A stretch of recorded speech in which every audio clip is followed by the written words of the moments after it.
কি বিচ্ছিরি গরম রে বাবা, এ তো আর সহ্য করা যাচ্ছে না। হ্যালো বন্ধুরা, এই গরমে তোমরা কেমন আছো সবাই? আমি জ্বর সর্দি কাশি নিয়ে বেশ ভালোই আছি। আজ তোমাদের সঙ্গে শেয়ার করছি দুটো ব্লাউজ। ওর নাম হচ্ছে বাণী মণ্ডল। ও এসছে মধ্যমগ্রাম থেকে। দুটো ব্লাউজ বানাতে দিয়ে গেছিলো, একটা শাড়ির আর একটাই কাট পিস দিয়ে গেছে, যেটা ব্রোগেড বলে, আই থিঙ্ক ব্রোগেড বলে।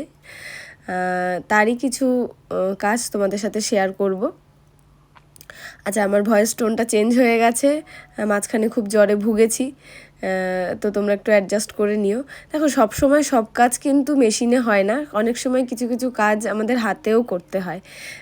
যেমন এই যে পার্টটা লাগালাম, এই পার্টটা কোনোভাবেই মেশিনে সেলাই করা সম্ভব হতো না, তার জন্য পুরো পার্টটা হাতে সুই সুতো দিয়েই সেলাই করেছি।